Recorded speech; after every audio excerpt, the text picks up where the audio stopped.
네. 5시 조금 넘었네요. 3프로TV의 자랑 핵심 경쟁력 언더스탠딩입니다.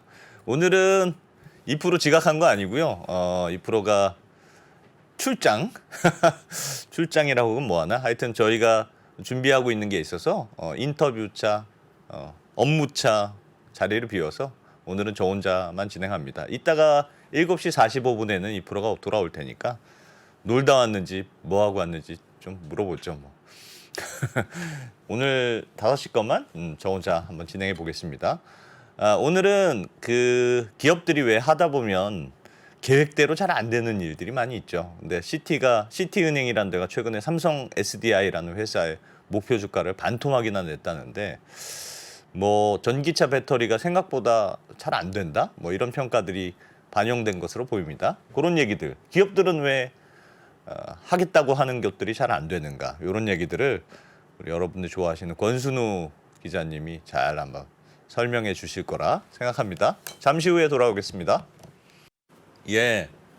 야, 제가 지금 채팅창 보니까 2% 또 늦었네 막 하면서 난리가 났네요. 이런 거 보면 진짜 평소에 어떻게 하냐가 진짜 중요한데 평소에 지각을 안 해야 사람 믿음을 주지. 평소에 지각을 많이 하니까 진짜 오늘은 근데 지각 아니고 나름 공식 출장까지는 아니고 공식 외부 일정이 있어서 잠시 나갔고요. 이따가 저녁 때는 돌아올 겁니다. 자, 권순우 기자님 얘기 좀 들어보죠. 권순우 기자님 어서 오세요. 예, 안녕하세요. 3프로TV의 권순우 기자입니다. 야, 권순우 기자 오니까 저 혼자 있어도 걱정이 안 되네요. 우리 편하게 하시죠. 우리 2프로님 없을 때. 그냥. 네, 2% 없을 때 편하게 하시죠. 오늘은 삼성 SDI가 뭐 좀 주가도 요즘 많이 떨어지고 그런 모양이에요? 예. 별로 주가도 좋지 않고. 사실 이 얘기는 언제 해도 한 번은 했어야 돼요. 예. 근데 오히려 시티은행증권에서 발표를 해서 얘기가 좀 된 거지. 이 얘기에 대해서는 사실 불만들이 좀 많이들 있었을 거예요. 그러니까 삼성에서 우리나라가 보통 배터리 3사라고 얘기를 하면서 네. LG에너지솔루션, SK온, 삼성 SDI를 주로 그렇죠. 꼽아요. 네. 근데 그 3사 중에 이제 삼성 SDI 같은 경우의 특징이 그러니까 두 배터리 회사는 사실 좀 원죄가 좀 있습니다. 원죄요? 네, 물적 분할을. 그렇지, 그래서- 그렇지. 그래서 워낙 큰 상처를 줬기 때문에 네. 이 배터리 회사에 대한 기대치가 좀 낮아졌고 음. 그러면서 오히려 소재 회사들에 비해서 멀티플이 잘 안 간 경우가 좀 있었어요. 예. 그리고서 이제 그러면 아니 전기차 배터리가 잘 될 거라는 거는 누구나 다 예상은 할 수 있는데 네. 거기서 그럼 뭘 투자하자라고 했을 때 3사 중에 두 군데가 물적 분할을 하면서 좀 이게 주주들에게 좀 실망을 줬기 때문에 네. 삼성 SDI밖에 없지 않냐라고 해서 삼성 SDI는 생각보다 상대적으로 고평가를 받았어요. 근데 삼성 SDI와 나머지 두 개 회사의 차이라고 한다면 예. 나머지 두 개 회사들은 자신들의 어떤 공격적인 목표를 제시를 하면서 네. 여기에 대해서 공장을 계속 짓기 위해선 자금이 필요하다. 그러니까 물적 분할하고 상장해야 된다. 그런 식으로 자금 조달을 해야 된다라고 했었고 네. 그래서 그것 때문에 좀 좀 상처를 좀 줬던 건데 삼성 SDI는 오히려 투자 계획에 대해서 너무 발표를 안 했어요. 네. 그래서 정말 이 회사가 그 전기차 배터리의 진심인 것인가? 라는 것에 대해서 항상 의구심을 좀 가졌습니다. 그래도 진심이 아니라고 볼 것까지는 좀 과한 거 아니에요? 그러니까 이게 진심이라는 거는 사실 마음으로 얘기하는 게 아니라 네. 자본시장에서는 액션으로 보여줘야 되는 거거든요. 뭘 보여줘야 된다, 너희가. 그러니까 예를 들어서 그 뭐 LNF 같은 경우가 네. 유상증자를 좀 크게 하겠다라고 예. 했을 때 그 돈 가지고 뭐 할 건데 그러면 우리는 지금 진심으로 잘할 거예요. 이렇게 얘기하는 거는 필요 없다는 거죠. 네. 실제로 네. 공장을 짓고 예. 공장을 지었다는 거는 거기서 뭔가 물건이 나올 거라는 거고 예. 그거를 이제 판매하게 되는 어떤 계획을 갖고 있기 때문에 유상증자를 했을 때 주주들이 부담이 덜했던 거예요. 네. 우리들이 돈을 가져가서 저 회사가 좋은데 잘 쓸 거다라는 게 진심이니까 믿어주세요라는 표현은 사실 자본시장에서는 그렇게 적절한 표현은 아닙니다. 그러네. 예. 그러면은 올해 4월에 글로벌 전기차 탑재 사용량을 보면은 전년 대비 한 83% 정도가 상승을 했어요. 예. 근데 이 부분에서 사실 그 상당 부분은 중국 쪽입니다. 네. 중국의 이제 전기차가 전년에 비해서 많이 늘어났기 때문에 여기 탑재 용량이 많이 늘어났다라는 건 어느 정도 좀 인정할 만해요. 네. 그래서 1위인 CATL 같은 경우는 114% 정도 성장을 했고 예. 점유율이 33.7%로 5% 포인트가 확대가 됐습니다. 그리고 LG에너지솔루션 같은 경우에는 한 20% 가까이 가까이 늘었는데 예. 이게 워낙 아까 평균적으로 한 많이 83%가 늘었다 그랬잖아요. 예. 그러다 보니까 점유율이 8%포인트 정도 하락을 했어요. 그렇죠. 예, 그럼에도 불구하고 순위는 2위 정도가 유지가 돼 있고 예. 3위인 BYD 같은 경우는 최고 주가만 하더라도 20% 넘게 올랐어요. 음. 그 전기차도 많이 팔았고 하이브리드도 굉장히 많이 팔았어요. 예. 그래서 BYD는 이제 자동차와 배터리를 동시에 만들기 때문에 여기서 이제 224%가 확대가 됐습니다. 중국 기업들이 다 잘했군요. 예, 중국에서 전기차가 많이 팔렸기 때문에 그런 건데 예. 그래서 이제 뭐 이게 우리가 그 붉은 여왕의 저주라는 게 있잖아요. 네. 나는 가만히 있는데 세상이 빨리 돌아가기 때문에 내가 뒤처지는 것. 그러니까 LG 에너지 솔루션 같은 경우로 20%가 늘었음에도 불구하고 점유율이 줄어들었잖아요. 네. 그리고 이제 SK온 같은 경우는 그래도 141% 정도 성장을 했어요. 그래도 좀 낫네요. 성장세로만 보면. 예, 일단 LG 에너지 솔루션은 일단 등치가 크기 때문에 여기서 이렇게 성장성에 대해서는 SK온이 좀 더 빠를 수가 있습니다. 예. 일단 그 모수가 좀 작으니까요. 그러면서 점유율이 7%로 1.7% 정도 상승을 했는데 예. 여기서 삼성 SDI 같은 경우는 점유율이 5.8%에서 4%로 줄었어요. 많이 줄었어요. 그리고 CALB 중국에 있는 회사인데 네. 여기에 역전을 당해서 7위까지 떨어졌습니다. 어. 그러니까 LG 에너지 솔루션의 SK온이 오히려 더 뒤에 있었는데 네. 이게 나머지 회사들의 성장세가 계속 나타나고 있음에도 불구하고 삼성 SDI의 성장세는 다른 기업들에 비해서 훨씬 뒤처졌어요. 그러다 전기차 보니까 배터리와 관련해서 특히나. 예, 그래서 네. 순위가 계속 뒤로 밀린 겁니다. 예. 그러면은 여기서 이게 품목별로 살펴보면 SK온 같은 경우는 현대 아이오닉 5와 기아의 EV6에 들어가요. 예. 그러면 지금 EV6라든지 아이오닉 5가 미국이나 유럽에서 잘 팔리고 있다라는 얘기는 많이들 기사로 접하셨을 거잖아요. 예. 그러니까 사실 배터리 회사들의 전망치를 보는 방법은 여러 가지가 있는데 그 중에 이제 캐파 증서라는 게 있고 예. 그리고 어느 회사에 탑재가 되느냐를 보는 게 있어요. 그렇겠죠. 예, 어느 회사에 탑재되는지를 보면은 그 차가 실제로 출시가 돼서 매출이 발생을 하게 되면 거기에 대한 탑재율이 많이 높아지는 것이 자연스러운 흐름이잖아요. 예. 그러니까 배터리의 매출은 어쩌면 후행하는 지표가 돼요. 예. 그러다 보니까 그럼 아이오닉 5와 EV6를 보면 앞으로도 좀 잘 팔리겠다라는 걸 어느 정도 예상할 수 있잖아요. 네. LG 에너지 솔루션 같은 경우는 폭스바겐이라든지 테슬라라든지 이런 데 많이 들어가요. 예. 그러면 지금 테슬라 전기차와 폭스바겐 전기차를 보면은 앞으로도 많이 그렇지. 팔리겠구나라는 걸 예상할 수 있어요. 폭스바겐은 게다가 테슬라가 후계자로 지명까지 했잖아요. 우리 다음에 제일 잘하래. 폭스바겐이다. 우리 이렇게까지 다음에 저 얘기하니까 조금 미치지만 그래도 얘네가 제일 잘해. 근데 삼성 SDI는 거의 한 2007, 8년부터 거래를 해왔던 BMW. 네. 그러니까 BMW 자체가 워낙 프리미엄 브랜드이기 때문에 그렇게 많이 팔리는 브랜드 자체가 아니에요. 예. 마진은 높을지 몰라도. 근데 거기에 이제 i3 같은 모델은 BMW 라인업 안에서도 전기차 라인업은 굉장히 작고 네. BMW 자체도 단기적으로 전기차를 많이 생산할 계획을 발표하고 있지 않아요. 거기다 피아트 500. 그러니까 피아트 500 전기차 잘 모르시죠? 모르겠는데요. 그러니까 피아트 크라이슬러가 만들어낸 그 스텔란티스 계열의 전기차인데 네. 이것도 사실 전기차 전용 플랫폼이 아니라 기존에 있는 차의 엔진을 빼고 거기다 전기차를 집어넣은 거라 이게 피아트가 주력으로 밀고 지금은 뭐 주력으로 민다고 하지만 전체 판매 대비해서 그렇게 많은 차량은 아니에요. 네. 그러면은 이게 삼성 SDI의 납품처 자체를 보더라도 이게 그렇게 빠르게 성장할 거라고 기대하기가 좀 어렵습니다. 그때 왜 제가 예전 기사를 봤던 기억을 떠올려 보면 그 스텔란티스하고 그러니까 LG 에너지 솔루션도 스텔란티스하고 합작해서 뭐 배터리 회사를 큰 걸 하나 만든다. 예. 그 며칠 있다가 SDI도 우리도 사실 계약했어요. 예, 예. 우리도 합작해서 만들어서 스텔란티스라는 데가 아직 많이 안 만들어서 그렇지 이제 예. 본격적으로 만들면 우리 많이 들어갈 겁니다. 예. 그렇게 알려져 있는 거 아니에요? 그러니까 그 부분은 이제 어떤 자동차 회사와 이제 협력을 해서 하느냐에 대한 얘기인데 예. 그 얘기는 제가 모아서 LG엔솔이랑 SK온이랑 스텔란티스가 삼성 SDI가 어떤 합작 구조를 가지고 있는지에 대해서 좀 뒤에 좀 설명을 좀 네. 드릴게요. 죄송합니다. 그러니까 LG엔솔의 성장세가 둔화가 된 거는 네. 테슬라의 유럽이나 중국 판매가 좀 안 좋았어요. 상하이 봉쇄권과 관련해서 예. 이 뭐 그 그런 부분에서 판매가 감소를 했기 때문에 테슬라 쪽에서 생산이 좀 감소를 해서 LG 에너지 솔루션의 성장세가 좀 약했다. 이런 부분들은 설명이 된다는 거예요. 예. 이 다음에 지금 상하이 봉쇄가 어제자로 풀렸으니까 예. 뭐 이번 달이나 다음 달에서는 다시 원래대로 회복을 하거나 아니 빠른 성장세를 보일 거다라는 걸 기대할 수 있는데 예. 사실 삼성 SDI의 그 포트폴리오를 보면은 이게 앞으로도 그렇게 늘어날 거라고 기대하기가 좀 어려워요. 그리고 실제로 1분기에 그 SDI의 실적을 보면은 예. 여기서 뭐 그러니까 SDI의 또 장점 중에 하나가 SK온에 비해서 장점 중에 하나가 예. 야 그래도 이익이 좀 나는 회사 아니냐. SK온 같은 경우는 지금 이렇게 그러니까 올해 말까지는 한번 흑자를 내보겠다라고 하고 있는데 네. 예전에 정유 부분이랑 같이 있다가 떨어져 나오면서 여기는 전기차 배터리를 중심으로 하고 있어요.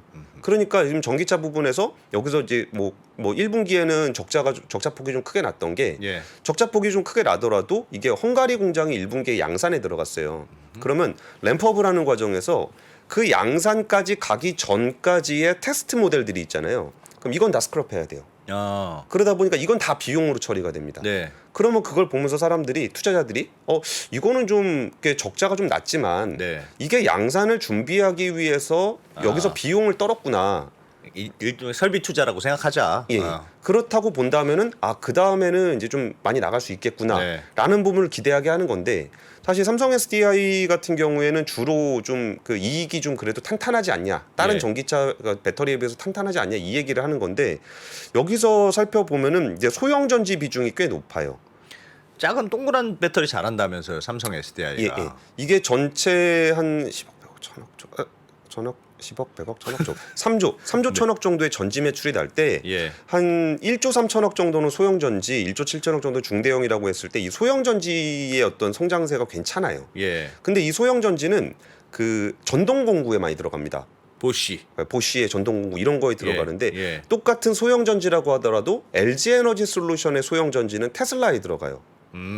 그러면 똑같은 전지 판매라고 하더라도 예. 우리가 자동차 배터리 회사에다 멀티플을 많이 주는 이유는 이게 앞으로 시장이 굉장히 확대될 거라는 기대를 하기 때문에 똑같은 이익이 나오더라도 거기다 멀티플을 많이 주는 겁니다. 네. 근데 똑같은 소형 전지를 하더라도 테슬라에 들어가는 소형 전지라는 LG 엔솔이 소형 전지에서 내는 이익과 삼성 SDI가 전동 공구에서 내는 이익은 멀티플이 다를 수밖에 없다는 거죠. 공 기자님, 예. 하나 거기서 궁금한 게 예를 들면 LG 좀 전에 매출액이었습니다. 이익이 아니고. 예. LG 엔솔이 테슬라에 납품하는 작은 동그란 전지, 예. 길쭉한 거 그런 거잖아요. 예. 그거하고 보쉬에 들어가는 작은 동그란 전지가 다른 겁니까? 같은 거 아니에요, 결국? 그러니까 삼성 SDI가 열심히 지금까지 영업은 안 했다. 예. 근데 전기차가 앞으로 넓어지면 LG 엔솔 것도 받겠지만 SDI 것도 받을 거야. 그렇게 기대할 수도 있지 않아요? 그러니까 앞으로 잘할 거야라는 기대를 네. 거의 전기차 배터리의 3사를 얘기할 때 항상 그 얘기를 같이 해왔어요. 예. 그러면 이게 1년이 되고 2년이 되고 이렇게 됐을 때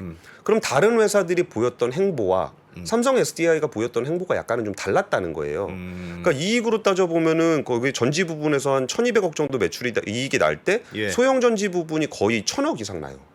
그럼 여기 대형 전지에서는 뭐 120억 정도 이익이 난단 말이에요. 예. 그러면 이거를 똑같은 전지 부분에서 1200억의 이익이 난다 그랬을 때 네. 여기에 멀티플을 다 줄 수 있을 것이냐 라는 부분에서 좀 의문을 제기를 하는 거예요. 예. 그리고 전자재료 같은 부분이 SDI가 또 이제 삼성이랑 거래하는 게 있으니까 전자재료 이익이 꽤 많이 나요. 네. 그럼 그 전자재료 이익이 한 1200억 정도. 그러니까 전지가 1600억.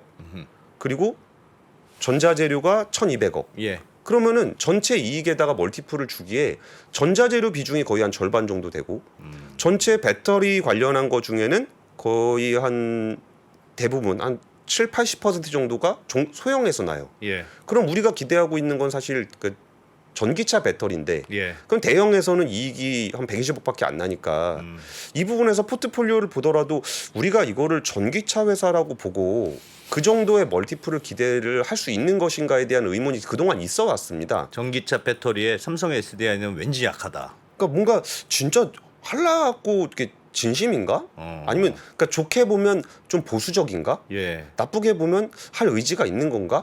이런 것에 대한 의문이 있는 와중에 예. 여기에 불씨를 당겨준 게 바로 그 시티그룹 증권. 최근에 나온 여기서 삼성 목표 주가 반토막 낸 거. 목표 주가를 93만 원에서 48만 원으로 반토막을 냈는데 그러니까 이 부분에 어떤 부분을 지적했는지를 살펴보면은 예. 일단 SDI의 점유율이 축소되고 있다라는 부분을 지적을 했고, 이번에 방금 전에 말씀하신 거. 네, 좀 예. 전에 아까 얘기 드렸던 거, 그리고 삼성 SDI가 주력하고 있는 각형 배터리 부분의 모멘텀이 좀 약한 거 아니냐라는 얘기를 했을 때, 이 각형 배터리를 삼성 SDI에서 납품을 해왔던 거는 이제 2007년 8년부터 이제 BMW에 납품을 해왔었잖아요. 예.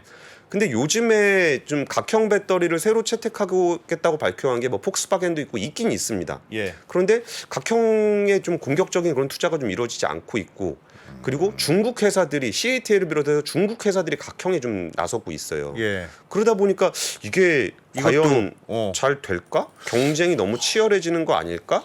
라는 것에 대한 의문을 좀 제기를 하고 있는 겁니다. 근데 CT도 너무했다. 사실은 방금 말씀하신 건 하루 이틀 일의 그런 이벤트가 아닌데 예, 그동안에도 계속 불안함이 있었고 삼성 SDI는 왜 전기차 배터리가 잘 안 되지? 뭐가 잘 안 되지? 이런 의구심들이 계속 있어 왔잖아요. 그러면 목표 주가도 이렇게 차근차근 내려야지. 계속 보고 있다가 이렇게 한꺼번에 반토막을 냅니까, 걔네는? 그러니까 이거는 사실 그 좀 냉정하게 얘기하면 예. 이걸 멀티플을 적용을 하는 거잖아요. 그러니까 네. 어닝 이익이 아니라 그 멀티플을 적용을 하는 거기 때문에 이 회사를 전동 공구 배터리를 만드는 회사로 볼 것이냐, 자동차 전기차 배터리 아. 회사로 볼 것이냐에 따라서 멀티플은 스무스하게 내려올 수 없어요. 이게 뭐 전동 공구하다가 배터리 가는 그런 회사요, 그렇게 얘기할 수는 없잖아요. 그러니까 지금 멀티플을 이전에 22배를 적용을 했어요. 예. 그 SDI 대해서. 예. 근데 이거를 11배로 낮춘 겁니다. 아, 그러니까 보다 도저히 전기차 배터리로 볼 수가 없다, 이 회사는. 그러니까 이렇게 보면은 우리 이거는 전기차 회사가 아니라고 평가할 수밖에 없어라고 아하. 한다면 멀티플은 전기차 배터리 회사가 아니라 일반 2차 전지 배터리 회사로 평가를 해야 되는 거잖아요. 그럼 거기에 맞는 피어 그룹 수준의 멀티플을 적용하다 보니까 예. 순식간에 목표 주가가 반토막이 된 거예요. 그럼 아까 설명하셨던 것처럼 그럼 예. 그래도 이제 삼성 SDI가 스텔란티스랑 한다 그러지 않았냐라고 예. 얘기했는데, 이것도 뭐 이전에 나왔던 얘기긴 한데 이제 이름이 확정돼서 또 다시 얘기가 나온 게 LG 에너지 솔루션하고 합작사의 이름을 넥스트 스타 에너지로 확정을 했어요. 넥스트 스타 에너지. 네. 예. 예. 근데 그러면서 이제 여기 합작법인의 대표는 LG엔솔의 상무님이 맡기로 했고, 여기가 올해 3월에 발표된 얘기인데 캐나다에 한 45기가와트 정도의 배터리 공장을 설립하겠다는 발표를 했어요. 예. 이게 총 투자액이 한 4조 8천억 정도 되고 2024년 상반기에 양산을 하게 됩니다. 예. 그리고 또 이제 스텔란티스가 발표했던 가장 중요한 파트너는 ACC라는 회사인데, ACC? 예. ACC는 어떤 회사? 이 회사가 되게 중요한 이유는 이거의 지분 구조 때문에 그래요. 네. ACC는 푸조 시트로엥은 네. 그러니까 스텔란티스라는 회사 자체가 푸조 시트로엥과 피아트 크라이슬러가 합작해서 만든 회사예요. 예. 그러니까 푸조 시트로엥과 토탈은 에너지 회사잖아요. 예. 에너지의 자회사인 샤프트가 합작해서 만든 회사예요. 그러면 사실상 본인들이 스텔란티스와 프랑스에 있는 회사가 합작을 한 거예요. 네. 그러면은 이거는 유럽에서 지금 펼치고 있는 정책, 그 배터리가 너무 아시아 의존도가 높다. 그러니까 유럽을 중심으로 배터리를 육성해야 된다라는 유럽에 있는 전략 차원으로 만들어진 회사예요. 예. 그럼 스텔란티스가 뭐 이탈리아랑 프랑스를 중심으로 움직이는 회사라는 거를 감안을 하면 여기서 초기에는 아시아 회사들에게 손을 내밀겠지만 여기는 유럽을 중심으로 내재화를 하든 아니면 그러니까 유럽을 지역으로 내재화를 하든 예. 아니면 스텔란티스가 자체적으로 내재화를 하든 이런 분야에 대한 전략으로 보는 거예요. 그러니까 스텔란티스의 파트너라는 게 조금 애매하다는 거죠. 아, 그거는 지금 파트너는 몇 개는 있으나 예. 약간 불안하다. 그 파트너는 약간 불안하다. 예. 그리고 스텔란티스는 삼성 SDI, 그러니까 예를 들어서 LG 같은 경우는 예. GM이랑 직접 합작을 해서 얼티엄셀을 만들어요. 예. 그러면은 뭐 현대차는 이렇게 골고루 받는다고 하더라도 예. 심지어 삼성 SDI는 현대차에도 거의 안 들어갑니다. 그러면 현대차 같은 경우는 오늘 너무 부정적인가요? 괜찮아요. 네.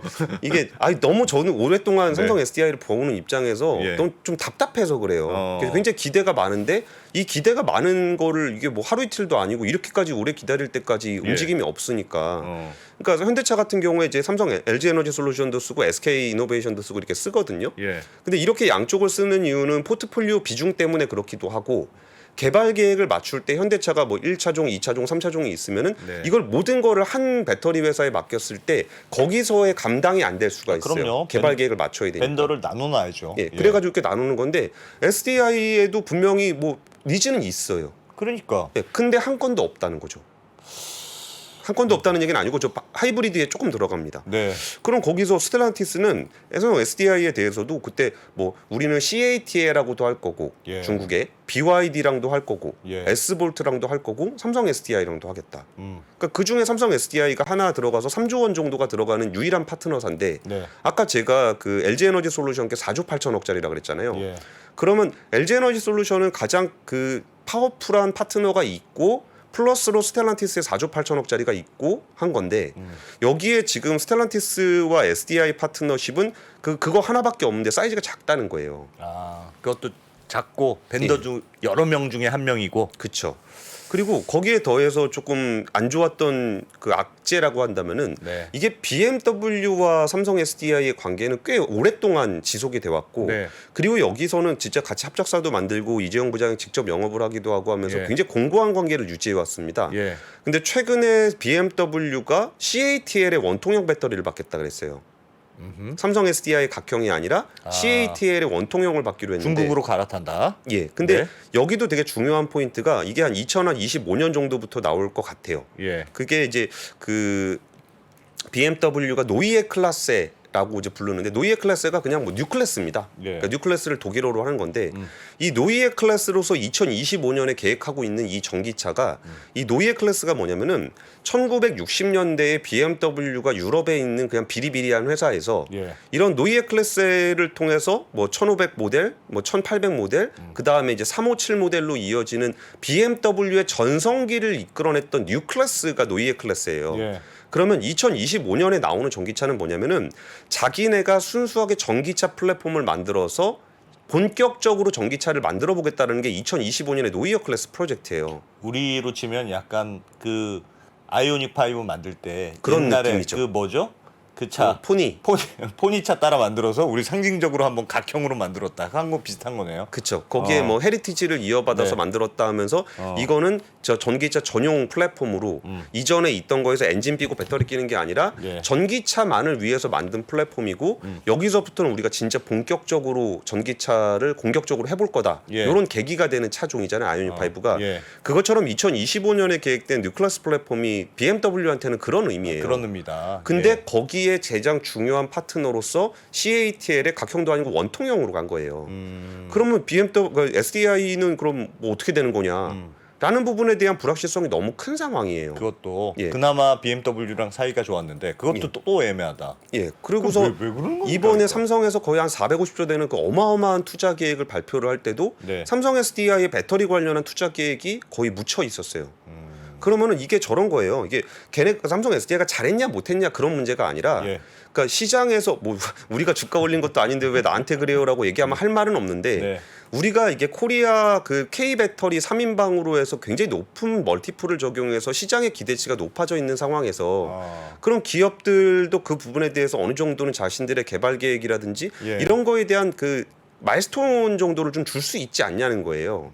그리고 이렇게 좀 답답한 상황이 길어지다 보니까 예. 그럼 여기가 그럼 니네 전기차 배터리를 안 할 수도 그러니까 공격적으로 안 할 가능성이 있다라고 보니까 여기서 멀티플이 떨어지는 이런 일까지 발생을 하는 겁니다.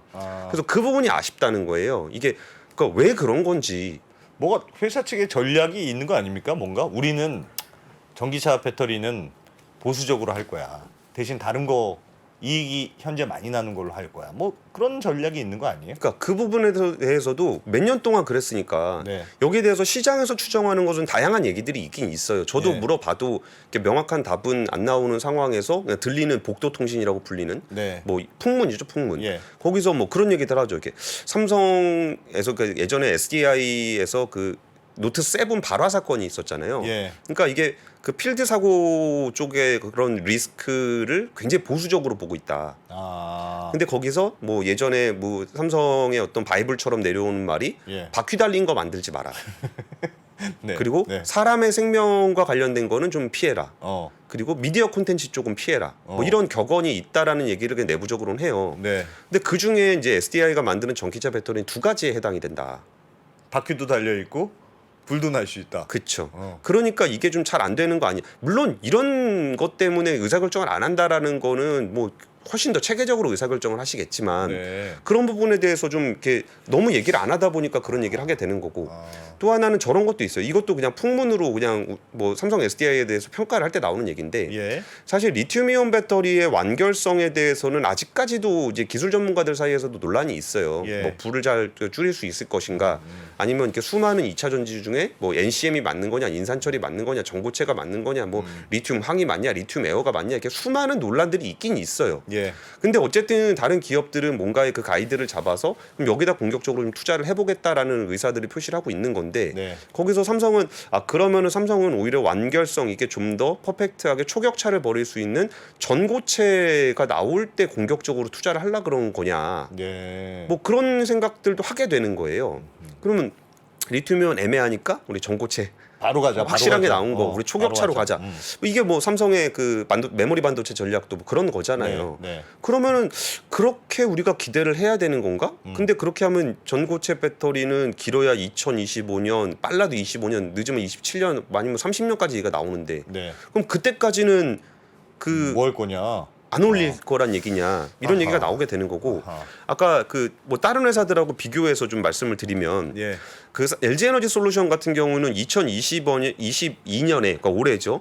그 오하이오 GM GV 1공장이 40기가, 23년에 테네시 GV 공장 JV 공장이 45기가. 예. 거기에 뭐 북미 캐파 증설로 2022년 말에 200기가 되고 2025년이 되면 520기가를 얘기를 하고 있어요. 예. 그리고 SK온 같은 경우는 1분기 헝가리 2공장, 중국 해주 연청, 미국 1공장, 23년에 미국 2공장, 24년에 헝가리 3공장, 미국 공장 연청 공장, 23년에 그 포드하고 합작해서 만든 블루오발 공장 양산, 21년에 40기가에서 25년에 220기가 얘기하고 있습니다. 예. 근데 SDI에서 발표했던 게 아까 다시 정리해드리면 LG 엔솔이 520기가, 예. SK온이 220기가. 예. 근데 SDI는 지금 그 스텔란티스하고 얘기하는 게 25년에 23기가예요. 한 10분의 1 차이 나네요. 그러니까 이게 내부적으로 뭔가 준비하고 있고 신중하고 보수적으로 접근하고 있다고 저는 믿고 싶어요. 예. 근데 그 베이 배터리에 대한 기대가 수년째 이어지고 거기에 대한 멀티플을 높게 받고 있는 상황에서 배터리 회사, 그러니까 기업이 이제 투자자들하고 소통을 할 수 있는 그런 부분들에 대한 가이드가 명확하지 않았을 때 네. 결국 이제 애널리스트 입장에서도 언제까지 이거를 멀티플을 높은 상태로 유지할 것에 대한 확신이 없을 때 멀티플을 낮추면 이게 한 번에 이렇게 무너져 버린다는 거예요. 그러니까 이거는 기업 자체의 문제라기보다 전략의 저는 문제다. 그 투자자들의 소통의 문제라고 좀 생각을 해요.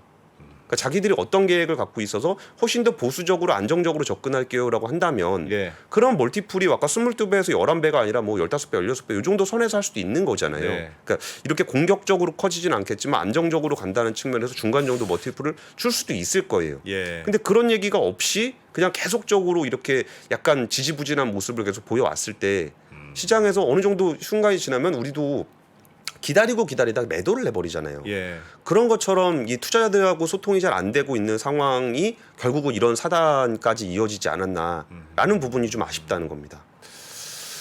그러네. 근데 그러니까 아쉬운 건 저도 아쉬운 것 같아요. 근데 들어봐도 선뜻 이해는 안 가요. 왜냐하면 지금 배터리 회사들이 심지어 배터리를 안 하던 회사들도 전기차 배터리 시장이라는 건 워낙 열릴 가능성이 커 보이는 시장이라서 예. 안 하던 회사도 막 뛰어드는 판국인데 삼성 SDI처럼 기존의 배터리를 하고 있는 회사가 거기에 대해서 왜 소극적일까? 예. 한다고 하는데 잘 안 되는 건 그럴 수 있죠. 근데 말씀하신 걸 들어보면 되게 소극적인 느낌인데 왜 소극적일까? 그건 선뜻 이해는 안 가네요. 그러니까 거기서는 발표를 할 때는 뭐 제너레이션 5, 제너레이션 6 했고 뭐 신제품 나온다 그러고 또 이제 각형 배터리 좀 하고 있고 뭐 이렇게 예. 못하는 건 아니에요. 잘 해요. 하고는 있어 또 하고는 있다고 얘기해. NCM에서도 괜찮게 잘 하는데 예. 그 다음에 좀 더 모든 배터리 회사, 모든 자동차 회사들이 서로 이렇게 손잡아서 좀 해보려 그러고 있고 사실 배터리라는 것은 결국 자동차 회사가 사는 거기 때문에 그 규모가 있는 자동차 회사라는 건 뻔하거든요. 그러면 그 탑 5나 탑 10 안에 들어오는 자동차 회사들은 결국 누군가하고 손잡고 배터리 수급의 안정성을 추구하고 있는데 네. 삼성 SDI의 이렇게 소극적인 모습이 이게 정말 처음에 뭐 그러면 기업 활동하는 걸 다 얘기해 줘야 되냐 이렇게 얘기하면은 전 할 말은 없는데 네. 이것도 이게 너무 시간이 길어지다 보니까 그리고 다른 회사들에 비해서 이게 뭐 너무 소극적이고 그러면서 점유율도 점점 떨어지고 예. 그리고 전체 이익에서 뭐 IR 땐 그렇게 얘기해요. 저희의 이익은 뭐 발전 성장하고 있고 뭐 그렇게 얘기하는데 보니까 다 그 소형 전지 쪽의 이익이 대부분이고. 예. 그러면 실질적인 전기차 배터리는 좀 잘 안 되고 있다고 한다면 그러면 이게 진짜 배터리 회사라고 우리가 봐줘야 되냐? 라는 것에 대한 의심이 어느 정도 이렇게 수위를 넘어서 점이 찍힌 그런 상황이라고 보시면 될 것 같아요. 야, 이 길 들어보니까 삼성 SDI 분들이 한번 나와야 되겠네. 아 근데 뭐 나오셔서 설명해 주시면 되게 좋을 것 같아요. 한번 나와서 설명을 좀 들어봐야 되겠네요. 도대체 왜 그러십니까? 물어보고 싶네요. 그러니까 이거를 몇 년을 물어봤는데 네. 답이 없으니까. 그러니까 이게 뭐 저만 물어봤겠어요. 이게 투자자들도 다 물어봤고 애널리스트들도 물어봤고. 근데 이 계획이 명확히 말을 안 할 때 결국은 자기들이 소극적이라거나 보수적이라는 걸 인정하긴 합니까? 우리가 좀 보수적이야. 좀 그 부분에 대해서 좀 소극적으로 하는 건 있어. 이건 인정하긴 합니까? 그러니까 그렇게 뭐 있잖아요. 뉘앙스라는 게 있고. 예. 그러니까 저희 회사는 소극적이에요. 이렇게 말하는 사람은 없잖아요. 그러니까 뭐 저희도 내부적으로는 다 검토하고 있는데 네. 뭐 이런 정도인 거죠. 그래요. 그러게. 참 미스터리네요. 미스터리까지 하는 건 좀 너무한가? 그래서 삼성 SDI 잘 됐으면 좋겠는데 뭐가 이렇게 실적도 잘 안 나오는 것 같고 성과가 잘 안 나오는 것 같고 좀 답답한 그러니까 생각이 실적은 드네. 괜찮게 나와요. 실적은 괜찮게 나와. 예. 근데 그래서 그것 때문에 좀 더 그 가치를 높게 줬던 거예요. 그러니까 다른 회사들에 비해서 다른 포트폴리오가 있으니까 전자재료라는 포트폴리오도 있고 소형전지가 있으니까 예. 이게 전기차 배터리로 갔을 때 들어가는 비용을 좀 더 이렇게 좀 커버할 수 있겠다. 이런 거에 대한 기대가 오히려 그래서 삼성 SDI를 3사 중에 최선호 하는 애널리스트도 꽤 많아요. 근데 이런 상황들이 오랫동안 누적이 돼서 한국 애널리스트들은 그 부분에 대해서 아직까지 꺾진 않았는데 네. 뭐 근데 뭐 그 외국 쪽에서 그걸 의견을 꺾어버린 거죠. 그러니까요. 알겠습니다. 삼성 SDI 예. 어떤 분들은 CT가 너무 목표가 반토막하고 공매도 한 거 아니냐 이렇게 의심하는 분도 있네요. 뭐 근데 그거를 그러니까 의심하시는 건 상관이 없어요. 예. 그렇게 의심을 할 수도 있고 거기가 왜 냈는지의 의도에 대해서 파악해 볼 수는 있는데 네.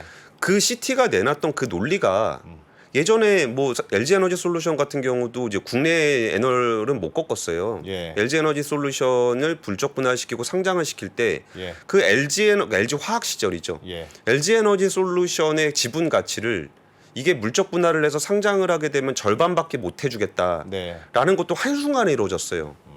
그러니까 이게 뭐 100조짜리가 이게 안에 있다 그래도 시장 가치가 100조라 그랬을 때 처음에 LG 화학에 대해서 100조로 평가를 오다가 네. 어느 순간에 그것도 외국에 있는 외국 증권사에서 쳤어요. 이거는 물적 분할로 상장해서는 지주사 디스카운트를 적용해서 50%를 할인하겠다. 그리고 실제로 물적 분할 이후에 LG 화학의 주가를 보면은 그 전에 그 자회사로서의 LG 배터리가 있을 때보다 훨씬 낮은 수준이에요. 네. 그러니까 이게 그 단순히 왜 갑자기 하루아침에 의견을 꺾었냐 문제가 있냐 이렇게 보셔도 상관은 없는데 네. 그 의도를 보지 마시고 그 논리가 뭐였는지를 보시면 그동안 투자자분들이 불만이 있었던 그러니까 SDI에 대한 기대를 가지고 있다가 해도 이거 너무 오래 간다 예. 해서 주식을 파는 그 마음하고 비슷할 거라는 거예요. 그 논리 자체가 완전히 생뚱맞지는 않다는 거죠. 예. 근데 이게 너무 꺾어버리니까 되게 당황스러우셨을 것 같은데. 당황스러워요. 예. 근데 그 이유가 아까 전에 멀티플의 문제다. 어. 이게 어닝 추정의 문제가 아니라 네. 이거를 전기차 배터리로 볼 수 없다. 다른 데는 어떻습니까? CT 말고 다른 데도 그런 다른 데는 분위기가 안 있어요? 꺾었어요. 다른 데는 그렇진 않아요. 예, CT가 국내- 일단 먼저 소위 선빵을 날린 거네요. 그리고 실제로 이게 공식 리포트 레벨도 아니고 그냥 뭐 이렇게 코멘트 있잖아요. 코멘트. 예, 예. 그런 형식으로 왔는데 그 내용 자체를 봤을 때 그러니까 이게 두 가지죠. 특정 증권사에서 의견을 꺾었다는 것에 대한 충격이 있고 예. 그 논리에 대해서 특별히 반박할 건 별로 없어요.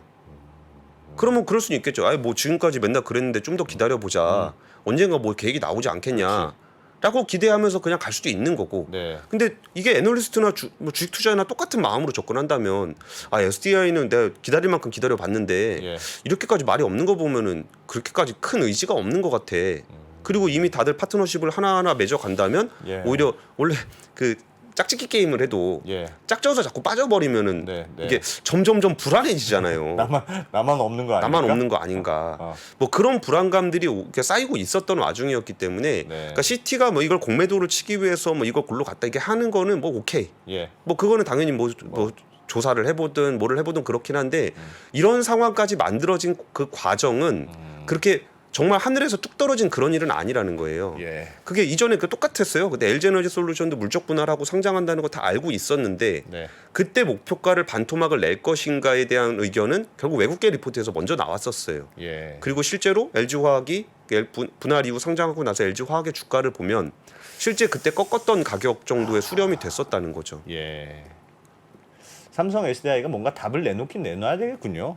내놔주셨으면 좋겠어요. 그게 저는 투자자들에 대한 네. 어떤 ESG의 일환이라고 생각해요. ESG가 뭐 대단한 거 아니잖아요. 뭐 거버넌스라는 거는 주주와 어떤 그 경영진 간의 소통. 예. 예. 그래갖고 뭐 우리가 기업을 잘하고 있습니다. 뭐 하는 거를 그냥 주주들한테 얘기해 주는 것도 저는 제일 중요한 ESG 활동이라고 생각하거든요. 거기서 뭐 환경 규제를 적용하기 위해서 아리백을 하고 뭐 그런 건 다 좋은데 네.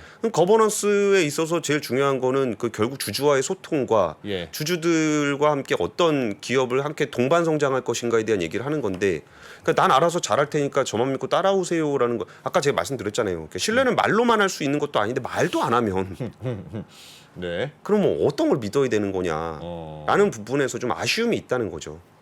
알겠습니다. 예. 삼성 SDI 파운드리 한번 나오셔야 되겠네. 예. 삼성 SDI 분들 꼭 나와주세요. 네. 파운드리 파운드리. 예. 파운드리도 좀 이상하다. 삼성. 이것도 삼성이잖아요. 좀 말 좀 해달라. 얘네도 말을 안 해요? 네. 근데 말이 잘 이렇게 신뢰가 잘 안 가요. 신뢰가 안 간다고요? 네. 네. 어떤 것 때문에 그러냐면 이제 삼성 이제 파운드리 관련한 건데 예. 사실 삼성전자 같은 경우는 파운드리에서 글로벌하게 TSMC와 경쟁을 해본다는 얘기를 계속적으로 했었고 네. 2030년 거의 뭐 100조가 넘는 120조, 130조를 쏟아 부어서 한다고 얘기를 했어요. 예. 근데 사실 올해 상반기에 가장 기대를 많이 모았던 거는 이제 3나노거든요. 그렇죠. 예. 3나노로 갈 거고 이게 전 세계 최초로 삼성전자에서 3나노를 GAA 방식, 게이트 올라운드 방식, 뭐 굳이 설계까지 어렵게 얘기는 안 하겠습니다만 네. 설계 변경이라는 방식으로 처음으로 타이틀을 차지해 보려고 했다. 우리가 하겠다. 앞서간다. TSMC보다 우리가 3나노로 앞서갑니다. 예, 그렇죠. 그리고 이게 근데 그 전에도 시장에서 자꾸 그 얘기가 나왔던 게 야, 근데 잘 안 되는 것 같은데. 그런 소문은 많더군요. 3나노 하는데 뭐 수율이 안 잡힌다는 둥. 예.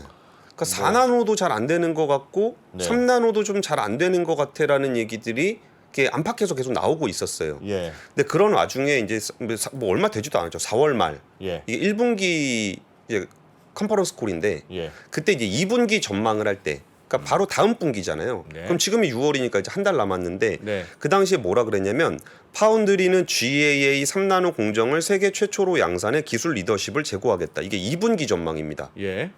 잘 하겠다는 거죠. 지금이죠. 그리고 이날도 당연히 그 애널리스트들도 질문을 할 거 아니에요. 이게 야, 수율 안 좋다는 얘기 나오는데 좀 어떻게 됩니까? 그랬더니 삼성전자는 5나노 공정은 성숙 수율 단계로 접어들었고 예. 이거는 이제 수율 다 잡았다는 거고 예. 4나노는 초기 수율 램프업이 지연됐으나 예상된 수율 곡선대로 진입을 했다. 4나노는 수율을 어느 정도 잡았다는 거고 네. 3나노는 수율 램프업 기간을 단축하고 수익성 향상과 공급 안정성을 추진하고 있다. 이거는 수율이 정상궤도 이상으로 올라왔다는 의미로 해석을 할 수 있잖아요. 예. 근데 여기서 4나노 수율 문제를 해소를 하고 예상된 수율 곡선을 진입을 했다는데 네. 그때 이제 갤럭시 S 22를 나왔을 때 원래 엑시노스하고 스냅드래곤 8이 예. 같이 들어가기로 했었거든요. 네. 근데 갑자기 엑시노스가 안 들어가고 스냅드래곤이 거의 다 들어갔어요. 그거 했을 때 왜 그랬냐라고 물어봤을 때 특별히 대답은 안 하는데 들리는 얘기는 그 못 만들었다. 그러니까 수율이 안 나와서 스냅드래곤 거 해주는 것도 좀 급급했다. 그래가지고 엑시노스는 결국 만들지도 못했다라는 얘기가 되고 있고 양산에서도 한 35%도 쉽지 않다. 100개를 만들었는데 한 35%도 쉽지 않다. 예. 뭐 이런 얘기들이 4나노에서도 계속 얘기가 나왔었어요. 예. 그리고 제가 조금 더 여기는 그 보안이 굉장히 심해서 정확하게 확인을 할 수는 없어요. 예. 그래서 이걸 제가 이거는 확실합니다라고 얘기를 하기가 되게 권수는 퇴출 화나셨. 리희훈님 화나셨어요. 너무 미워하지 마시고 좋은 댓글 많았는데 딱 그것만 보시네. 딱 돌아보는 순간 그게 좀 보였습니다. 이게 그러니까 확실하진 않다는 걸 미리 말씀드리고요. 예. 이게 확실하게 되면은 이미 릴리즈가 됐겠죠. 예. 거기서 그 차기 제품 갤럭시 S23도 만들어야 될 거 아니에요. 예. 여기에 대한 차기 제품 설계도 4나노를 기준으로 하고 있다. 네. 그러니까 3나노가 잡히면 3나노를 기준으로 이게 몇 년 후잖아요. 그러니까 몇 년 후에 나올 거면 3나노를 기준으로 설계를 해야 되는데 네. 그것도 4나노를 기준으로 하고 있고 로드맵이 한 2년 이상 밀릴 수 있다라는 우려도 나와요. 그렇게 이런 우려들이 있는데 뭐 되게 오래전 일도 아니라 4월 말이니까 이제 한 달 반 정도 전이잖아요. 예. 그때 되게 상반기 중에 2분기 중에 양산을 할 수 있을 거라고 발표를 했어요. 예. 그러면 사실 이게 그렇게 이거 못 한다고 해서 뭐라 그러려 그러는 건 아니에요. 예. 왜냐하면 3나노에 대해서는 TSMC도 거의 안 되는 걸로 알려져 있어요. 굉장히 어려운 거라면서요, 3나노가. 예. 그래서 원래 TSMC 같은 경우는 GAA도 안 하고 예. 핀펫으로 한번 가보겠다고 했다가 여기도 사실 올해 하반기에 한다 그랬다가 올해 말 이후로 연기를 냈고 4나노 수율도 잘 안 된다는 얘기도 TSMC에서도 나와요. 예. 그리고 이것도 굉장히 좀 정확하게 확인은 안 되지만 우리는 주어진 정보를 가지고 해석을 할 때 애플의 아이폰 14용 A16 바이오닉, 그러니까 반도체 네. A14, A15, A16 이렇게 있는데 네. A16이 이제 차세대 모델에 들어가는 반도체예요. 예. 그러면 애플 같은 경우는 그 모델이 바뀔 때마다 새로운 반도체, 좀 더 성능 좋은 반도체를 넣는데 네. 여기서 A16도 5나노로 설계가 되고 있다라고 외신에 보도가 됐어요. 예. 그러면은 이게 M4P라고 그래가지고 이제 그러니까 5나노의 그 TSMC 5나노를 좀 개량한, 그러니까 4나노나 3나노라고 평가하기엔 조금 애매하고 개량한 정도의 그 파운드리거든요. 예. 근데 이게 거의 3년째 가고 있는 거예요. M5, N5P 그러니까 5나노에서 14, 15, 16을 만들고 있어요. 예. 그러니까 거기도 못 가고 있다라는 걸 알겠다는 거예요. 그러니까 쉽지 않다라는 건 오케이. 네. 근데 거기서 한 달 반 전에 올해 상반기 중에는 잡을 수 있을 거다라고 얘기를 하니까 진짜 잘 되고 있는 거 맞나? 네. 라는 생각을 하게 되는 거고 여기서 거밍치라고 대만의 TF 인터내셔널 연구원이요. 이분이 애플 전문가로 되게 유명하거든요. 네. 그게 TSMC는 2023년까지 3나노와 4나노 공정칩 양산에 나서지 않을 가능성이 있다. 이분이 굉장히 그 오피니언 리더예요. 예. 근데 23년에도 이게 쉽지 않을 가능성이 있다라는 얘기도 나오고 있는 상황이에요. 그러니까 삼성이 그걸 못 가는 것 자체를 뭐라 그러는 게 아니라고요. 어려운 거. 근데 여기서 질문. 그게 왜 그렇게 어려운 겁니까? 3나노가 왜 어려운 겁니까? 그 되게 어려운 네. 얘기인데 예. 좀 짧게 설명을 네. 드리면, 네. 그러니까 제가 취재한 바, 예. 그러니까 정확하게 왜 어려운지는 저도 모르니까, 예. 그러니까 제가 주워 들은 얘기에 따르면 4나노에서 3나노로 넘어가는 과정에서 생겨난 어떤 그 모습들이, 양상들이 예. 이전에 해서 줄여왔던 양상하고 많이 다르다는 거예요. 그러니까 기존에 예를 들어서 100나노에서 10나노까지 내려오는 과정을 예. 점점 작게 만드는 과정이었다 그러면 네. 3나노에서는 핀펫 자체도 잘 작동을 안 해서 게이트 오롤라운드로 설계를 바꿔야 된다. 네. 라고 한다 그러면 예전에는 핀펫으로 이렇게 만들었던 그 모양 자체를 줄이는 것만으로도 안 된다는 거예요. 그러니까 야, 좀 더 신경 써. 좀 더 쪼여 해서 줄여왔는데 예. 좀 더 쪼여서 하기에는 너무 미세해졌다. 이제 그 한계가 왔다는 뜻인가 보네요. 그래서 설계를 바꿔야 되는 측면은 일단 네. 그 설계 모양에서 게이트 오롤라운드 바꾸는 거에서 그 모습을 확인할 수 있고 예. 여기서 더 가게 되면은 혹시 이 그 소재를 바꿔야 되는 거 아니냐라는 얘기도 나와요. 그러니까 실리콘 가지고 안 되는 거 아니냐. 그 말은 지금 기술로 만들 수 있는 게 약간 거의 끝에 와 있다는 뜻이네요. 여기서 얼추. 그러면 어떤 패러다임 체인지가 발생할 수도 있을 거라는 얘기를 하는 거예요. 그래서 제가 예전에 그 출근길에서 예. 조금 길게 설명을 좀 이 부분에 대해서 드리면서 네. 여기서 필요한 건 뭐냐 그랬을 때 오히려 혁신일 수 있다는 얘기를 드렸어요. 예. 그러니까 기존의 어떤 성공 스토리 방식으로 쫙 끌고 내려왔던 그 줄이는 방식 그리고 이 반도체를 둘러싸고 있는 뭐 후공정을 비롯한 나머지 생태계들 예. 이런 것들도 3나노 언더로 내려가게 되면은 아예 패러다임 시프트가 발생할 수도 있는 상황이라고 한다면 기존의 성공 공식을 가지고 하는 방식, 리스크를 줄이는 방식으로 하기엔 되게 어려울 수도 있다는 얘기를 좀 드렸어요. 그러면 뭔가 새로운 안 되더라도 도전을 막 해봐야 되는 것들이 있잖아요. 예. 근데 삼성처럼 이렇게 성공적인 넘버원을 해왔던 기업들은 이 리스크를 줄이고 싶어해요. 예. 예전의 방식들을 좀 더 개량하는 방식으로. 근데 여기서 그때는 뭐 안 될 것 같지만 이렇게 퉁퉁퉁퉁 이렇게 올라가는, 그러니까 이건 어떨까요? 이건 어떨까요? 하는 거를 예. 과감하게 채택해 볼 필요가 좀 있을 수도 있어요. 그럼 여기서 패러다임 시프트를 만들 때는 그때 제가 조금 세게 말씀을 드렸던 거는 예. 그러면 거기 위에 경영진이 바뀌어야 될 수도 있다. 아, 왜냐하면 그분들은 그 전에 성공 스토리를 가지고 계셨던 분이기 때문에 지금 이거 하던 방식대로 하면 안 된다. 그런 얘기를 제가 들은 거죠. 어. 그냥 하던 방식으로 하면 안 될 것 같은데, 예. 그러니까 적당하게 이거 개량하고 저거 개량하고 뭐 해서 될 문제가 아닌 것 같은데, 네. 그럼 아예 앞서가는 신기술들을 한번 적용해 봐야 될 건데 여기서 그 리스크를 감당하고 도전해보고 백도 하고 할 수 있겠느냐? 그러려면은 그 문화와 리더십이 바뀌어야 된다라는 얘기가 좀 들려와서 예. 그 얘기를 방송에서 사실 좀 있었는데, 예. 이런 와중에 어제 삼성이 돌연 인사철이 아니잖아요. 예. 여기서 부사장급 임원 한 10명을 교체를 하면서 예. 반도체 관련 문제에서 반도체 연구소장을 플래시 개발팀장 송재혁 부사장으로 바꾸고 파운드리 쪽에서도 남서구 부사장으로 선임을 했어요. 예. 그러면 여기가 이제 파운드리 사업의 제조기술센터장, 예. 그러니까 제일 중요한 부서잖아요. 예. 여기에 부사장을 바꿨어요. 그러면은 삼성에서 한 달 반 전에 얘기했던 게 우리는 잘 되고 2분기에 있다. 양산할 수 있을 거다라고 얘기를 했는데, 네. 이게 지금 2분기가 한 달 남았는데 파운드리 제조기술센터장을 바꾼 거예요. 어. 그럼 우리가 보기에 정말 잘 되고 있는 게 맞다면 어. 왜 지금 이 시점에 이 사람을 바꾸냐. 오. 그러네. 그러니까 이 부분에 대해서도 우리는 아까 못하는 거 가지고 뭐라 그러는 게 아니라 그랬잖아요. 어려운 거예요. 어려운 거야. 아, 어려운 지금, 거 오케이. 그리고 하기 위해서는 좀 혁신이 필요하다고 하는데 그 혁신을 문화적으로 바꾸는 걸 어렵다는 것도 알겠어. 예. 왜냐하면 그 큰 등치 이렇게 큰 회사가 예. 이 리스크를 감수하고서 하는 거 쉽지 않다는 것도 알겠어요. 예. 근데 그래도 괜찮다고 한 달 반 전까지 괜찮다 그러다가 갑자기 왜 그 기술센터 제조기술센터장을 바꾸냐고요. 어허. 그리고 왜 바꿨는지에 대한 설명도 없고. 어허. 그럼 이 부분에 대해서, 그리고 또 하나, 이거는 저도 이분에 대한 억하심정이 있고 뭐 그런 건 아닌데 예. 그냥 뭐 이것도 풍문입니다. 풍문. 예. 뭐 그냥 하마평, 인사평인데 네. 이번에 그 파운드리 기술센터장이 되신 분이 그 메모리 쪽에서 굉장히 잘하시던 분이래요. 메모리 반도체에서. 예. 그럼 이 모습을 1등 DNA를 가진 메모리 반도체에게 수장을 모셔서 하는 거다라고 그런 거 많이 하죠. 볼 수도 있고, 예.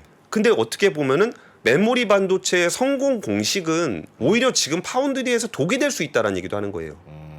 그러니까 여기서는 오히려 성공에 대한 기억보다는 도전 정신과 창의성과 이거에 예. 대한 도전을 실패할 수 있는 용기와 오히려 또 젊은 어떤 연구자들의 성과들을 인정해주고 이렇게 붐업시켜주고 스케일업해주고 이런 게 필요할 수도 있을 것 같은데, 네. 오히려 이 성공의 공식, 메모리의 성공 공식을 가지고 오신 분들이 맞을까? 예. 물론 저는 그분에 대해서 잘 모르고 예. 그분이 어떤 성과를 보일 수 있는지에 대해서 잘 몰라요. 근데 그냥 듣는 얘기를 들어보니까 이것도 한번 생각해 볼 만하다 싶어서 좀 말씀을 좀 드렸습니다.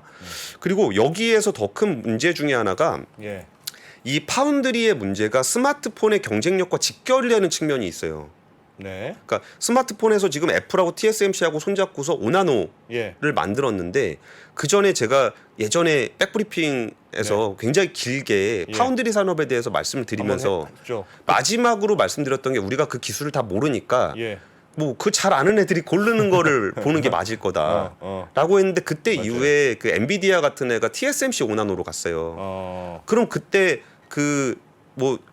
왜 삼성의 4나노, 3나노가 아니라 예. TSMC의 4나노가 아니라 5나노로 TSMC의 갔냐? 5나노로 갔냐? 숫자도 느린 것 같은데, 그쵸. 뒤인 것 같은데. 그리고 그 차기 모델인데 왜 전공정으로 갔냐? 라는 것에 대해서 애플하고 TSMC가 손을 잡고서 팹리스와 파운드리가 같이 가야 된다 그랬잖아요. 예. 그랬을 때 여기서 5나노의 완성도를 굉장히 높였다는 거예요.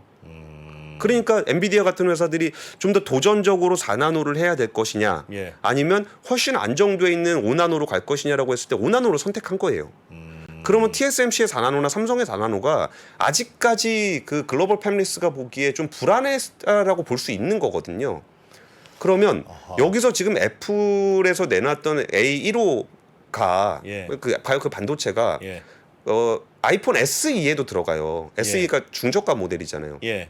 그러면 반도체 성능은 아이폰 좋은 거, 예. 그 삼성 좋은 거, 그리고 중저가형도 똑같단 말이에요. 예. 근데 얘는 열이 나가지고 GOS를 깔아서 성능을 다운시켰어요. 이번에 그 이슈가 있었죠. 예, 그러면 삼성의 프리미엄 스마트폰의 반도체 성능이 예. 애플의 중저가 모델 성능보다 떨어진다는 거예요.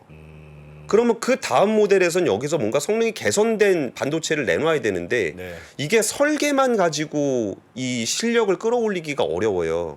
그러면 그 다음에 5나노, 4나노에서 안 됐다 그러면 4나노, 3나노로 내려가서 예. 여기서 팹리스와 설계를 맞닥뜨려서 애플을 역전해 볼 수 있는 이런 전기를 마련을 해야 되는데 여기서 지금 4나노, 3나노가 잘 안 되고 있는 상황이라 그러면 그 다음 반도체도 애플 거를 따라잡기가 쉽지 않다는 거죠. 근데 그 3나노, 4나노, 5나노의 문제는 수율의 문제지. 여기서 약간 궁금한 게 수율의 문제잖아요. 그러니까 그거는 작을수록 좋아요. 예. 미세하게 그리니까 그 안에 뭘 많이 넣을 수 있을 거 아닙니까? 근데 3나노가 이론적으로는 더 좋고 예. 4나노보단 3나, 5나노보단 4나노, 4나노보단 3나노가 예. 좋겠죠. 근데 만들기 어려우니까 수율이 잘 안 나와. 그래서 칩 하나 만드는데 너무 시간 많이 걸려. 막 고장 나는 것도 많고. 시간 많이 걸리는 정도가 돈이 엄청나게 많이 들죠. 돈이 많이 든다. 예, 그러면 반도체 가격이 엄청나게 올라갈 거 아니에요. 그러면 스마트폰을 삼성이 갤럭시 S 만들어가지고 이거 지금 뭐 애플이 뭐 한 150만 원 가지고 파는데 저희 거는 반도체 값이 비싸서 200만 원 받을게요. 네. 이렇게는 안 되잖아요. 그러니까 가격이 비싸도 성능은 좋을 거 아니에요. 낮은 수율로 하면, 아니 낮은 나노로 하면 그것도 아닙니까? 그렇게 단순하지 않아요? 그러니까 그 가격 경쟁력이라는 게 예. 좀 우리가 좀 더 빠르니까 갤럭시를 아이폰보다 훨씬 우리는 사실 비싸게 받을게요. 버린 건 많아. 근데 요거 하나 넣은 건 성능은 진짜 좋아. 그건 또 아니에요? 그렇게는 경쟁이 안 돼요. 그러면 그걸 누가 쓰겠어요? 그거 안 쓰고 그러니까 예를 들어서 엑시노스를 예. 엄청나게 비싼 엑시노스를 하면은 그럼 스냅드래곤 쓰지. 네. 뭐 그렇잖아요. 뭐 예를 들어서 엔비디아가 GPU를 만들었는데 예. 엄청 비싸요. 어. 그러면은 그렇지. 말이 안 되나. AMD 거 네. 쓰지 예. 굳이 그걸 왜 쓰겠어요? 그러니까 성능과 가격을 조금 성능이 좋으면서 조금 비싸. 이 정도는 오케이인데 성능 좋다고 엄청 비싸. 말이 안 되지. 그거는 그 글로벌 판매를 하는 회사들한테는 경쟁력에 굉장히 큰 피해를 좀 줘요. 예. 그리고 뭐 오늘 현대차 얘기도 좀 하려고 그랬는데 삼성 얘기로 마무리 가면은 예. 이게 또 삼성이 말 안 하고 있는 것 중에 하나가 또 이제 M&A. 예. 여기가 삼성이 저평가된 요인으로 현금 유보가 과도하다라는 지적을 굉장히 많이 받아요. 네. 이게 사실 뭐 반도체를 투자하려면 돈이 엄청나게 많이 들어가니까 예. 이 정도 돈을 내려면은 그 정도 좀 돈을 좀 쌓아놔야 돼라는 걸 다 인정합니다. 네. 근데 지금 삼성전자의 현금성 자산이 125조 9천억이 있어요. 126조 원이 그냥 네. 있다고요. 네. 그리고 이게 그 삼성전자가 우리가 규모 있는 M&A를 하겠다라고 얘기했던 게 지난해 1분기예요. 예. 1년 반쯤 지났죠. 1년 3, 4개월. 네. 그러면은 이때 뭐 3년 내에 유의미한 M&A를 하겠다 그랬어요. 아직 시간은 있습니다. 예. 근데 여기서 삼성이 좀 M&A를 해야 되는 거 아니냐라는 얘기가 나온 거는 이미 진작부터였고 그때 이제 뭐 최순실 뭐 박근혜 뭐 이런 얘기 막 나오면서 그때 뭐 이재용 부회장 수사받으러 다니고 막 그럴 때 예. 그래가지고 이제 이재용 부회장이 없는 상황에서 중요한 의사결정을 할 수 없습니다. 이런 얘기들이 다 거기 얽혀서 있었어요. 그랬죠. 그 오랜 시간 동안 그 어마어마한 현금성 자산으로 뭘 좀 해야 되는 거 아니냐라고 얘기를 하고 있었는데 그게 뭐 그 기간 동안 뭐 AMD는 자일링스 올해 상반기에만 42조 가지고 인수하고 뭐 인텔은 뭐 이스라엘 파운드리 기업 뭐 타워 세미컨덕터 뭐 6조 5천억 하이닉스조차도 인텔 랜드 플래시를 10조 원 주고 인수를 하고 ARM 공동 인수한다 그러고 이러고 있는 예. 상황이에요. 예. 그리고 뭐 마이크로소프트가 뭐 블리자드를 인수한다는 좀 그냥 어마어마한 일들이 많이 벌어지고 있잖아요. 네. 근데 올해 1월에도 삼성전자는 조만간 좋은 소식이 나올 것 같다. 조만간 나오겠지. 그리고 이게 엊그제 어. 한종희 삼성전자 부회장이 대형 인수합병 작업을 진행 중이다. 어. 그래서 멘트가 좀 더 적극적으로는 바뀌었네요. 아니요, 그때도 다 적극적인 것처럼 보였어요. 네. 네, 그러면 이번에는 진짜 나올까? 이번에는 그런 생각을 또 하게 된다는 양치기 거죠. 소년이 돼버렸네. 그러니까 지금 다 그렇게 된 거예요. 아까 배터리 얘기도 그렇고 파운드리 예. 얘기도 그렇고 M&A 얘기도 그렇고 이게 뭐 삼성이 뭐 하나 인수하기가 쉽지 않겠죠. 네. 이게 워낙 등치도 크니까 뭐 경쟁 공정당국에서 문제가 좀 생길 거고 어떤 파트너십을 맺는 게 되게 좋을 거냐라고 다 분명히 고민은 많을 것 같은데 네. 이게 좀 얘기 좀 이제 좀 기다릴 만큼 기다렸으니까 조만간, 좀 뭘 좀 보여줬으면 좋겠다. 삼성이 원래 굉장히 공격적인 문화인데 되게 보수적으로 바뀌었네요. 뭐가 모르겠습니다. 보수적이고 말을 아끼고 왜 그런지 짐작이 되는 것도 있긴 있는데. 그러니까 뭐 기대하고 네. 저는 지금도 기대를 하고 있는데 예. 그래서 이 하도 기다리다가 좀 지쳐서 좀 투덜거린다. 알겠습니다. 예. 네. 야, 권순우 기자님 얘기하다 보니까 시간이 벌써 다 됐네요. 우리 하나 더 준비했는데 얘기 하나 못했죠, 우리. 두 개 더 못했습니다. 두 개나 못했어요? 제가 이상한 질문 좀 해가지고. 알겠습니다. 자, 권순우 기자님 2% 없어도 괜찮네. 분위기도 좋고. 아, 그럼 둘이 할까요? 네, 권순우 기자님 고맙습니다. 예, 감사합니다. 미국, 중국, 러시아 이런 나라들의 움직임에 대해서 관심이 어느 정도 생겼는데 거기에서 우리는 과연 뭘까? 우리는 체스판의 말이 아니다라는 생각을 좀 해야 좋겠어요. 어떻게 생각하세요?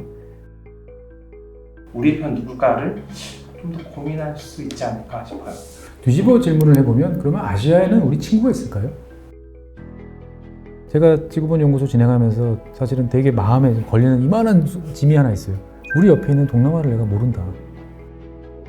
우리가 처해 있는 아시아라는 지역을 자꾸 방관하고 유럽이나 미국의 어떤 시각에 맞춰가지고 그런 이제 개별적인 지식 이런 것들이 묶여가지고 큰 흐름들을 만들어내는 이야기, 그런 경험.